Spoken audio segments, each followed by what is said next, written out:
So when I'm crocheting here in the studio, you don't see it, but the ball is actually directly across the project, so it's pulling from the inside. So I'm an inside puller, I'm never an outside unless I've had to roll the ball. So even if I do a yarn cake with the winder, I still always pull from the center because then it doesn't require the ball to keep moving around. So to prevent the inside from tangling, you always have to make sure that the outside strand, in this case it's already here, the outside strand is always on the outside. So usually when you buy these from the manufacturer is that the outside strand is usually tucked into the other side and the other side's pull. So you have to at least pull out the one that's on the outside because that is what causes the tangle right in this very center of it. So it's just a way of making it look nice. So it's not a deal breaker. So what I have upstairs is that I crochet, and this is sitting on a coffee table that's right directly beside my chair. I just told you that the ball here in the studio goes directly across into the project, therefore I really never have tangles even when I'm coming to the end of something.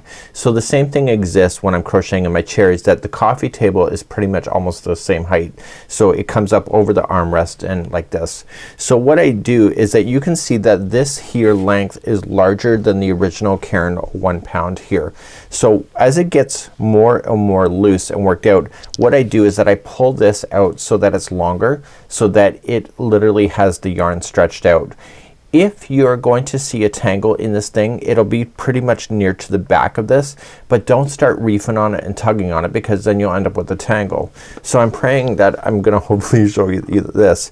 So the yarn strand, when it pulls, it should be pulling all through it the whole length of this whole thing as it's going, and it should be unwinding perfectly as you're going through. So you can see that it's pulling from the back here and coming out here like this.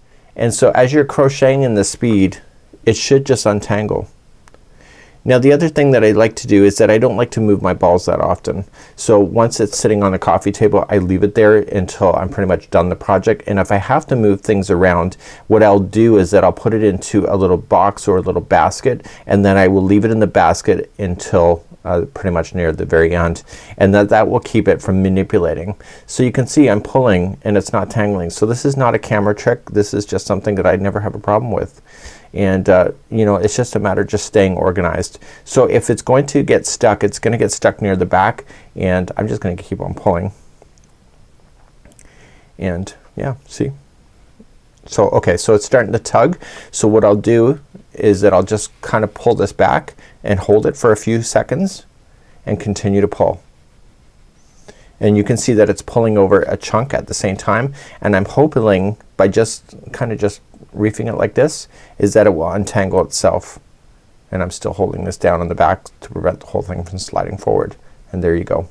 So if you don't have a lot of patience, you could tangle yourself up like this, and usually when I find when it untangles something like that, the next time you can just start pulling and it will work out.